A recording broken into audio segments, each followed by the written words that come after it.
Hello, everyone. I'm in a very honorable position to be introducing Mr. Peter Leonard-Morgan. Mr. Morgan has almost 20 years of experience as a sales executive and sales director for some of the world's finest automotive brands, including Ferrari, Aston Martin, and Lamborghini. For the latest, his initiative and sales perspicacity served as a key factor for the introduction of the Lamborghini Diablo SV and SVR. Mr. Morgan has also close to 20 years of experience in the aircraft sales and acquisition industry. For 10 years, he served as the President of PLM Aviation, an international business and VIP aircraft sales and acquisition broker. Since 2016, he's been serving as the Vice Mayor of the Town of Middleburg in Virginia, and he's also a real estate broker for the Hunt Country Sotheby's International Realty. Now, the true value out of this interview and out of Mr. Morgan's experience comes in form of his never-ending passion for sales. As a point of reference, he entered the HR Owen in 1981. By 1982, he was the top salesman for HR Owen with the Ferrari 512i BIP. What I also understood from this interview with Mr. Morgan is that sales is a contact-based transaction. The client has to therefore understand you have a deep knowledge of the product you're trying to sell, and they need to extract the quote-unquote good feeling from the interaction with you, the salesperson.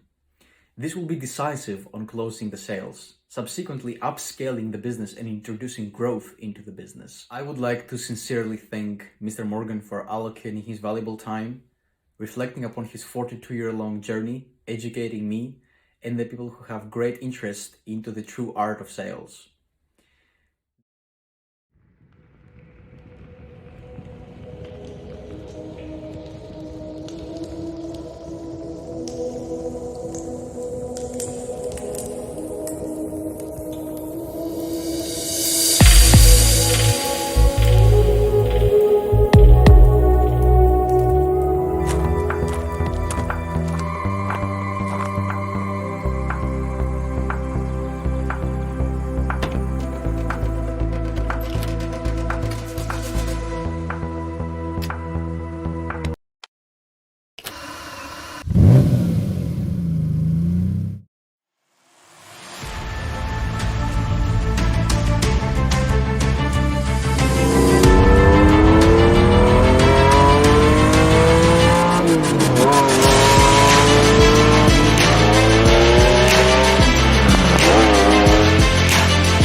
Morgan, I would like to again sincerely thank you for accepting my invitation. It's an honor and a pleasure to have you here.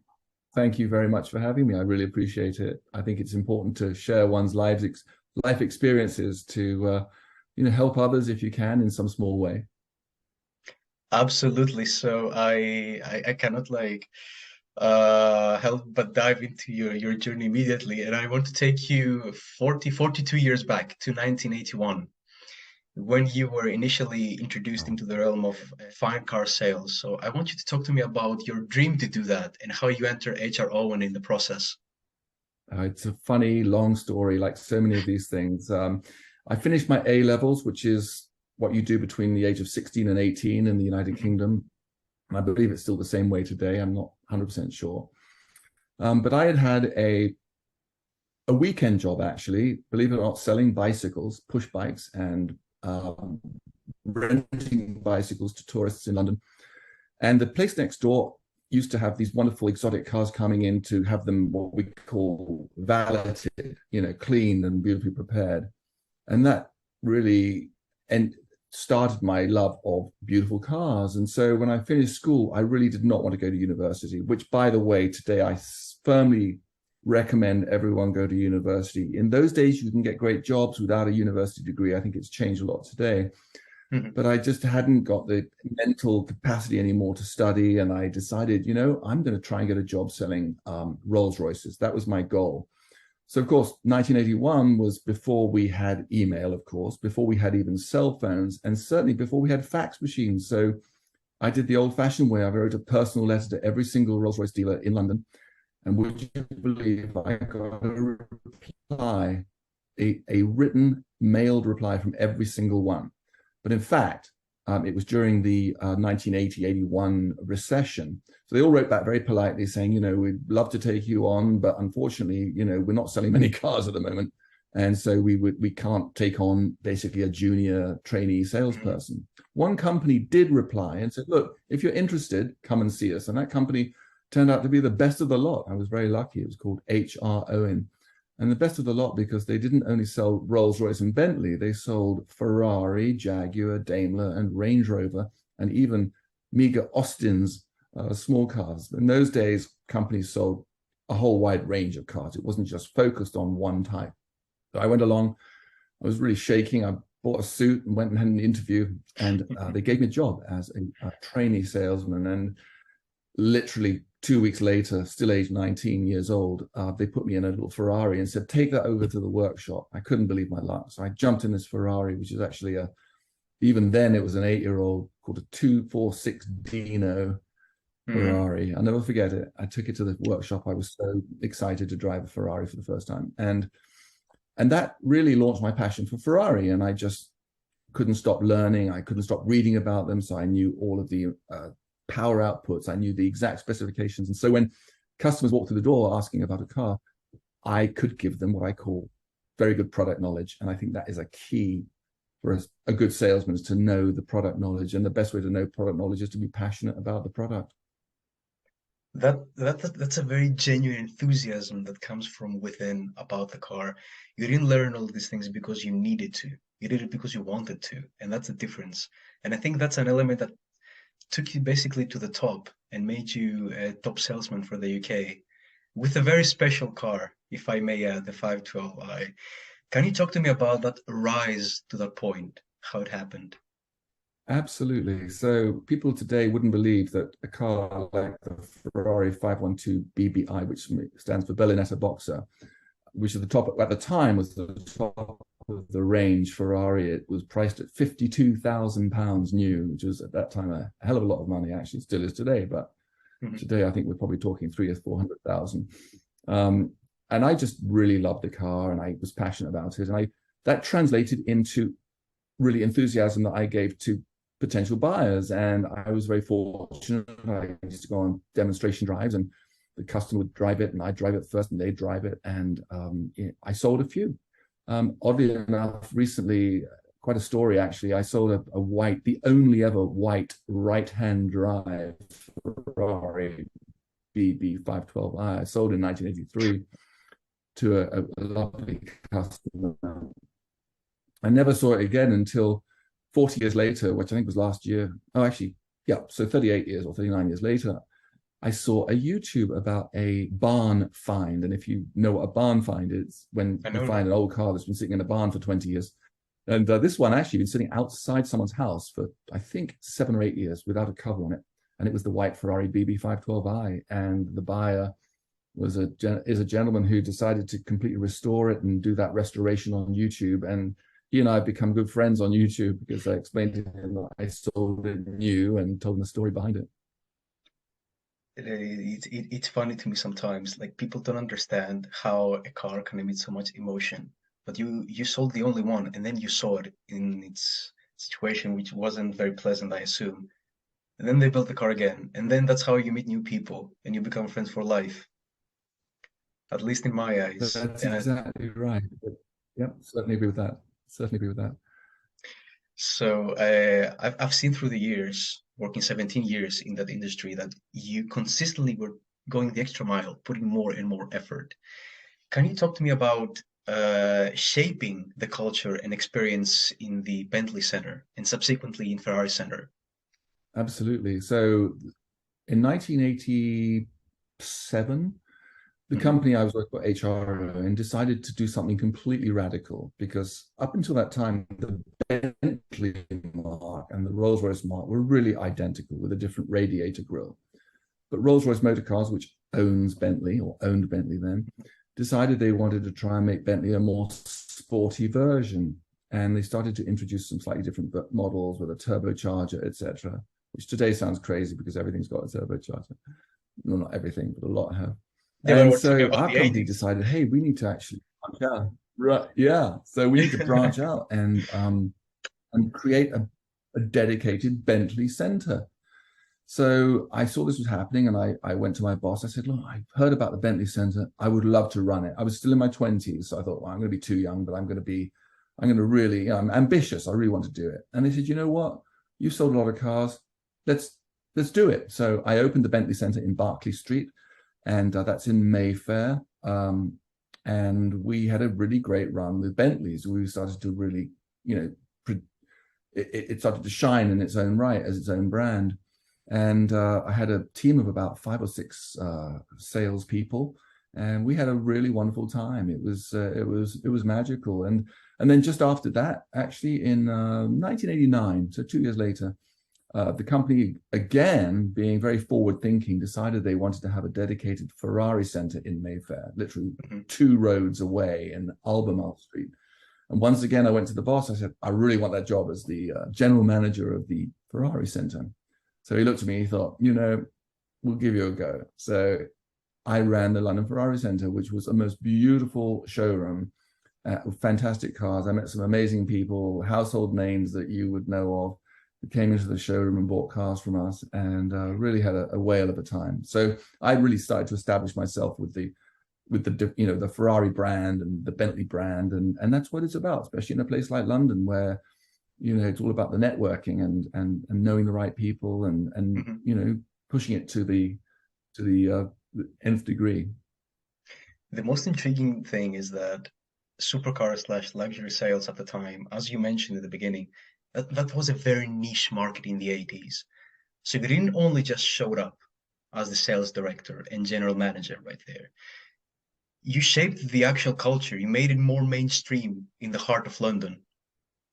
Would you agree with that? Yes, I would totally agree with that.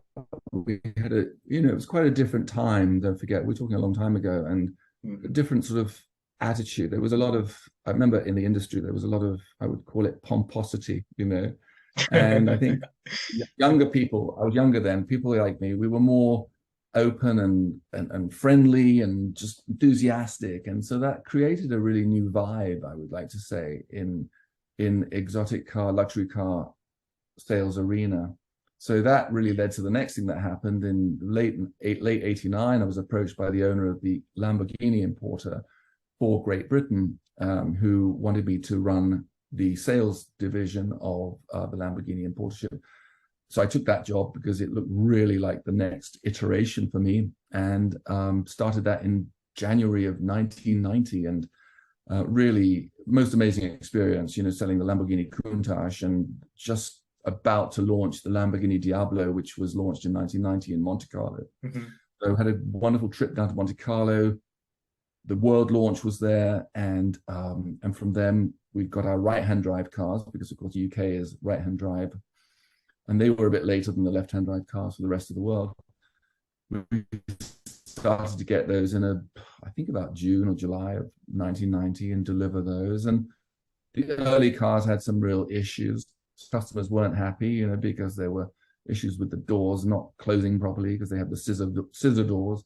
But eventually they fixed it, and then they introduced a power steering and a 4-wheel drive version, and the car just got better and better. I then went to work actually for Aston Martin in the UK. So here's the story. This is what happens in careers.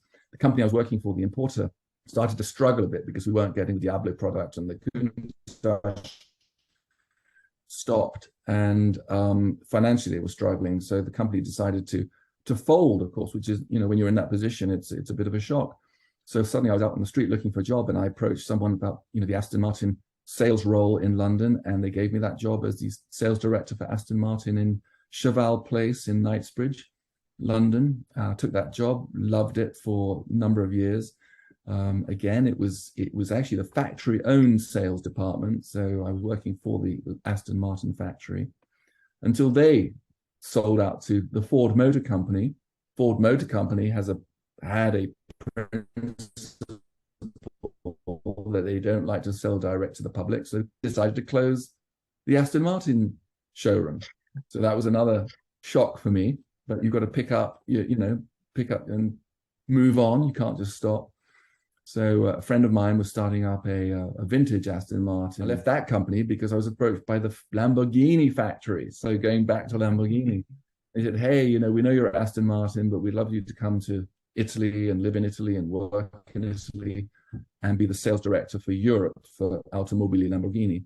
Couldn't believe my luck. That's truly the dream job. I took that job and I was traveling all around Europe, setting up dealerships. Even went to Russia. Wasn't long after set up a dealership there. Had a fantastic time, and you'd be happy to know I also set up a dealer in Greece. I took to Patras in Greece and met a wonderful, wonderful man who I'm still great friends with called George Limbarakis of Trident Cars. And George and I went on a tour of Greece, meeting some of his best clients. Had wonderful outside dinners. It was the most incredible experience, and set up the dealership for Lamborghini in Greece. So I had some great times with Lamborghini. Mr. Morgan, what can I say? I just get very excited when I can see like dots connecting also to my lovely and beloved Greece, my country. And I wasn't expecting all this when I initially approached you, and it sounds as if you're all as sales director of Europe for Lamborghini. I mean, it should be in the highlight of your career. I'm sure it still is, right up there. And you had serious influence in the brand. Yes, I would think you're old. You know, being sales director for Europe for Lamborghini, it was beyond a privilege. You know, it was just it was just an amazing experience. I met some wonderful, wonderful people. Still friends with them today. But then, you know, things changed. The company at the time was owned by a private individual from Indonesia, and things were changing for him. So he decided he was going to sell the company. And I had some issues. My father wasn't very well back in London, so I decided to move back to London. And when I moved to London, I went to work for, again, the London Ferrari Centre, funnily enough, which had moved from Albemarle Street. It was still HR Owen, but it moved actually, ironically, full circle back to the same premises where I had been with Aston Martin. So Aston Martin had closed the showroom and HR Owen had taken it on. They started doing Ferraris there. So I did that for a little while, but frankly, you know, I felt that I had had that pinnacle job at Lamborghini, and being back in London at a desk in Cheval Place, while being a great privilege, I needed to move on. And I had the good fortune to be introduced to a gentleman who has since passed away, who was very instrumental in bringing the BMW brand to the United Kingdom in the 1960s, but he was also now in aviation. He started a company called Linton Aviation.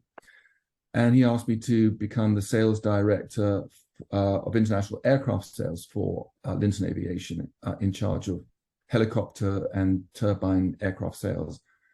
So that was something very special because I had to learn a lot. I was not an aircraft guy, so I had to learn a lot about aircraft. And his whole idea of giving me the job was he wanted someone who was very comfortable and used to selling very high ticket items to wealthy individuals.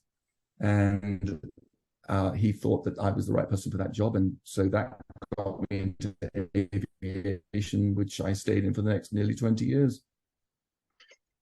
So you embarked on a very different journey, very different trajectory right there. And I would like you to also talk to me about launching your own sales executive aircraft brand in 2001. How did that happen?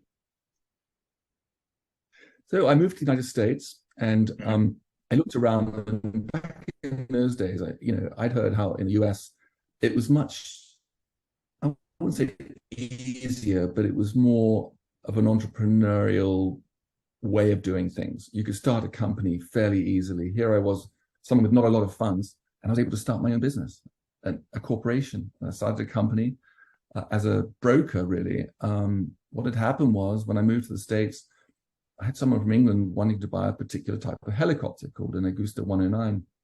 And I happened to know where a couple were. So I said, okay, I could meet you and we can go and see it. So we did that, and he ended up buying it, and I was given a commission from the seller, and I thought, this is amazing. I can't believe this. So I then started up my own company and made it official. And was doing that really for the next, 15 years, which I loved. I mean, just absolutely lovely. But I was traveling so much that it got to a point in about 2016 where I really needed to settle down and just, calm down. And I got, through a friend of mine, actually, a friend said, you'd be perfect in real estate. You want to be more in your local properties. And I said, I'll try. But I had to get licensed. Over here in the United States, it's really tricky. You've got to go through a whole series of courses before you can get your real estate license and become a realtor. And that's what I did. So first of all, I want to stand on the point that you can produce a business out of being perspicacious enough and helping a friend. So you helped someone, and then you saw the opportunity because you were an expert basically at finding opportunity at that point, seized it, created your own company. So you then moved to real estate, and also you wanted to serve your community in the town of Middleburg. Why did you want to do that? That's a fantastic question. And that's something that really started to occur to me probably about 10 years ago. So you get to an age and a point in your life where you really want to start giving back to your community in some way. But I didn't really know how. And in 2016, I live in a little town called Middleburg, Virginia, which is absolutely gorgeous. It's a bit like an English village, actually. And I ad in, actually it wasn't an ad in the paper. I would be getting every week the newsletter from the town of Middleburg telling you what's happening, whether they'll be cleaning, flushing the water lines, or there's an event going on here or there. And at the bottom it said, one of our council members has decided to move and live outside of the town limits. So to be a council member, you have to live within the town limits. And now we're looking for a new council member. And if anyone's interested, we'd love to get your resume or your CV. So I thought, I talked to my wife about it. I said, it's really a great opportunity, and they may not have me, but I'm going to try. So I sent my resume through, and sure enough, they invited me to one of the council meetings. And here in the States, of course, it's completely open to everyone. And these days it's recorded on video. Every single meeting is recorded on video, but in those days it wasn't, but it was open to the public. So there I was being interviewed by the mayor and council, and they went away and they said, we'd like to vote you in as a council member, but then there's a law here where you actually have to have a special election. So they changed it to a special election in November of 2016, and I was voted in, and I became a town council member. And in fact, I did not become vice mayor until last year, because that's a separate thing. So I was one of the council members until I think February of 2022. When I was nominated by a fellow council member to be the vice mayor. And I have to tell you, it was not unanimous, but that's okay. We live in a democracy. But I did get enough votes to become the vice mayor of Middleburg. I want to add my congratulations, if I may, Mr. Morgan. And what I want to extract from your 40+ multi-level year-long path are some advice for a young professional, young aspiring professional who has a healthy concern about life and how they should approach what they love. So if you would advise a young undergraduate student who wants to go into the realm of sales or real estate in the same capacity you have, what would be the advice you would give to them? Well, thank you, George. I tell you, my number one advice is never give up. Don't become disheartened, because believe me, I have had many times where I've been turned down, I've been rejected, I have failed, and that's fine. It's totally, totally fine to fail, because you learn by your failures. I certainly have learned by my failures, and I still fail today, and we all fail. But don't just decide, I failed, so I'm not going to try again. Redouble your efforts, and you will get there. And be positive, and be polite and pleasant, but a balance of firmness and convincing, and follow up. If you say to someone, hey, I will call you in 2 weeks, call them in 2 weeks. Don't forget, don't make it 2.5 weeks, because people think about these things, and that's really important. Be on time, be truly presentable, prepare for this interview. I prepared. I didn't just pick up the phone. Well, actually, we're on video, so I didn't just get on the video.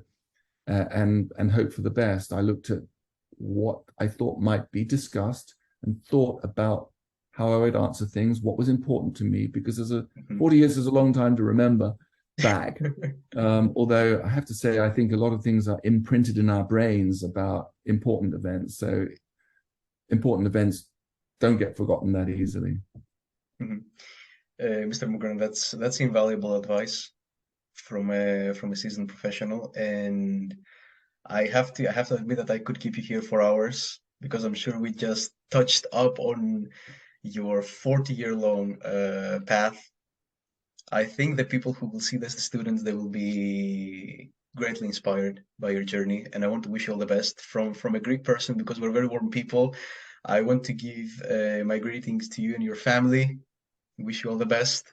I believe you meet people twice in life, so I will leave you with that. Maybe I will see you once again sometime. I'm sure you're not Absolutely, Joel. done reinventing Well, yourself. please stay in touch, and thank you for this. And I truly hope that, you know, in some ways it might be a little bit inspirational for someone, maybe more than one. And it's been a true pleasure to chat with you, and I wish you all the best and your family as well. The pleasure is all mine, and the first person who is inspired is me. So I will leave you Wonderful. like you had a great impact. I'll go with a smile out of this interview. Sounds great, George. Great. Thank you again, Mr. Morgan. Have a beautiful rest of the day, and then talk And to you you too. soon. Have a lovely weekend. Thanks. Bye. You too. Bye.